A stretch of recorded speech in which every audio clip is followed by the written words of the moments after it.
Hey, what's up, guys? Sam here. I'll be doing the free video for Tuesday, December 7th, 2021. So, a big day in the books here in the markets. I'm peeking over my shoulder, and I got the ES up after hours. A pretty healthy 105 handles. Not too shabby, not too shabby. So, I'd like to show you guys four things, hopefully pretty quickly. But four things. We're going to start with the Qs. Then we're going to go to about two stocks that I think are just the easiest plays here. Three stocks that I think are the easiest plays here. And then we'll round out the video. So actually, before I show you the Qs, let me show you these notes here. Now, you guys haven't seen these notes, but these are notes that I share with the Options Gold Room. And I put these out on Sunday. I did share basically the idea within the notes with you guys in the Friday video, the free video. But I want to give you guys an update. Now, normally I have the Friday videos, but I'm kind of happy that I have the Tuesday video today just so I can give you an update. So if you watch my Friday video, what I was expecting was a pop on Monday, potential for continuation on Tuesday, and then a leg sweep on Wednesday, right? And basically I was expecting the market to begin throwing. So basically I was expecting a short squeeze for the first 2 days of the week. Then the market throws a tantrum, meaning it goes lower, into Fed, which is next Wednesday on the 15th. I think that's Wednesday. It's on the 15th. And then that puts pressure on Fed to say something that's the market thinks is a nice thing to say. I base that on the positioning of the indicators that I looked at this weekend. So let me just read this point here, and then we're going to go back and kind of check our work to see if we're still in progress to get the last point, which is probably the most important point. So the part that needs to be focused on is right here. So, well, I'll read you the top part here because it segues it. So the game plan in the story of the week last week, it showed the way, which was to expect volatile wide range trade that could really only be navigated through day trading. This week is no different. Expect a bounce to start, right? So we got that. The bounce could be big. It certainly was. Driven by some positive headline dropping, vaccines appear more effective for the new variant kind of stuff. We also got that, GlaxoSmithKline this morning. But the last point, expect the bounce to run into resistance and fail. And this is what I have to show you on the Qs. This last point here. Expect the bounce to run into resistance and fail. So if we go back here to the Qs, there's 2 points of resistance that I would have looked at. One, this double confluence of the 8 and 21, typically. Also, you see how that level kind of overlaps with the previous highs right here. Let's just call it 92, right? 92 doesn't matter how you slice it, what dojo you come from. Either it's previous highs or the 21, right? So let's call it 92. And it's pretty thick. That's a pretty thick level of resistance because it's previous highs and it's the moving averages. And then the secondary resistance level was 97 and a third. And that's just the 618 of the high to low. So you take the high to low, where's the 618? Bing, bam, boom. 97 and a third. Notice how they just basically gapped above the first 92 res level, right? Pretty impressive. Also, notice how the day closed above the 618. Doubly impressive.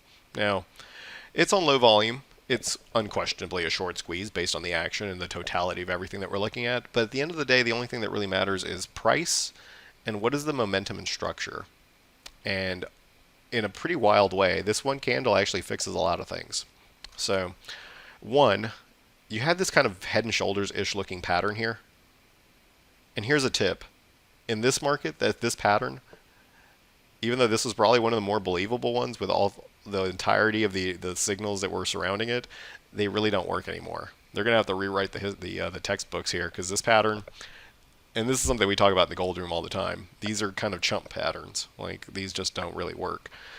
So the way that they typically work, though, if you're familiar with the traditional head and shoulders, you see the shoulder is right over here, right? So that's the first shoulder, that's the head, this would be the second shoulder.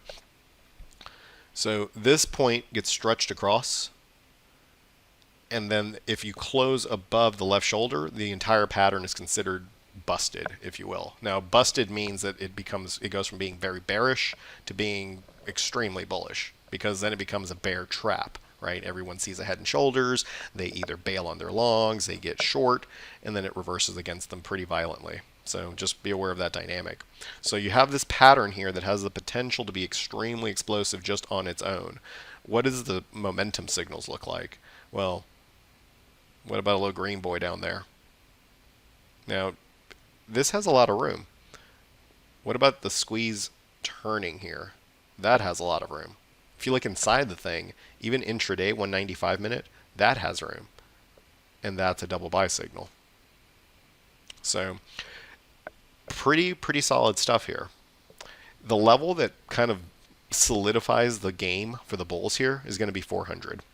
If they close it above 400, they achieve everything. They get above every resistance level, and most importantly, they bust the head and shoulders bearish pattern, and in doing so, they still have juice. So that's pretty big update there. So watch that 400 level. It's pretty much the bears' last stand. If the bears fail there, bulls win the game. They should be able to take that squeeze to new highs. So now that we kind of understand that, what are the simplest plays that I personally see here? Well, XLK, without question, just the simplest plays. Now, in a weird way, in this market, if you buy the junk, like the Zooms of the world, the T-Docs of the world, the Pinterest of the world, the Snapchats of the world, the Disneys of the world, all that stuff tends to work really well, right? Because it's a short squeeze, and the worst stuff goes up the most. But that can be kind of a unreliable game. So understanding that the Qs, what they're doing, let me show you two stocks and then a third one that's related. So the first one is going to be obviously Apple. Now you're going to say, Sam, this thing's in the moon, this thing's in the stratosphere. Fair enough, but there is no market. One, this is the absolute best looking chart in the market, in my opinion. Two, there's no setup where the market moves higher and Apple doesn't go with it. If anything, Apple was actually kind of the load-bearing stock during the sell-off. So not for everybody because it is a little extended, but I think it's just probably one of the safer plays, especially if you do something smart like $175 butterflies, just nothing too aggressive. The next one, probably a lot more up your alley, just because, and frankly, it might be more up my alley, just considering the amount of meat that's left on this, is Microsoft. Now you'll notice that both stocks are in the XLK, right? Keeping it as simple as possible. We're going to go for the strongest sector, which in my opinion is still XLK. Then we find the two strongest stocks, Apple and Microsoft. With Microsoft, you have a lot more room. You're not super extended, and you have a pattern that looks very similar to what we saw in the NASDAQ, and you actually still have structured trend oscillator. So this one's actually pretty solid. Right? If Apple's a little too far gone for you, you want maybe a little bit more directionality, I think you can find it here at Microsoft. So keep it simple. Keep it simple. Now, with that said, with the setup that I showed you in the Qs and with the setup that we just covered in the gold room with the premium video, if the short squeeze continues, especially if the Qs get above 400, you really could buy anything. It's going to take everything with it. But I just want to show you the easiest stuff to trade in that market. The last one will be SMH. So the two strongest things that I saw coming into this week were XLK, technology, and semiconductors. And semiconductors here are really clean. Like, they're really clean. Yesterday was kind of a weird day because it was in danger breaking structure, but you see that hammer candle that holds the 21? That's super powerful. That's super powerful. So if I had to rank these, I'd probably put SMH first. SMH first in terms of playability. Microsoft probably second, and just because it edges out Apple, just because it has more room. And then third, Apple, just because it has so many things going for it. And I really like this look here. Held there. Squeeze has that little hook to the upside. I like to see that. And you have an intraday buy signal that cancels out your sell signals from way back here. Pretty solid. Pretty solid. So the way that I'm approaching this, guys, is still going to be shorter term.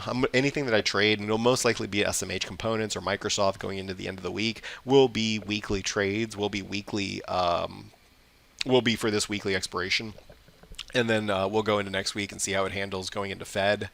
I wouldn't blame you if you want to see this a lot more bullishly. I could certainly get behind that. But just for myself, I think keeping the risk centered for this week and leaving myself open for anything next week is probably the best course of action. So let us know down in the comments if you agree, disagree, if you have better picks than I do, and oftentimes you guys do. Go ahead and drop your picks in the comments, and maybe I can steal from you, and maybe you can steal from me, and maybe we'll make a couple bucks together. All right, guys, thanks for watching. Don't forget to leave us a like. I normally tell you leave us a like or a dislike. We don't care, but nobody will see that you left a dislike, so you might as well leave us a like before you go somewhere else. It really helps us out with the algorithm, and it's free, and we appreciate it. All right, guys, we'll see you for the next video. Cheers. Hey, guys, this is Sam, and I'm the Director of Equities at Simpler Trading. I want to thank you for watching this video, and before you go somewhere else on the YouTube, I'd like to ask that you comment and like the video. It really does help us out with the algorithm and getting the message out to more folks who like to see our content. Also, be sure to click the bell notification and subscribe to our channel so that you never miss anything that comes out. If you want to watch us trade in real time using our own money, come over to simplertrading.com and learn how to sign up. I hope you have a great rest of your day, and we'll see you for the next video. Cheers.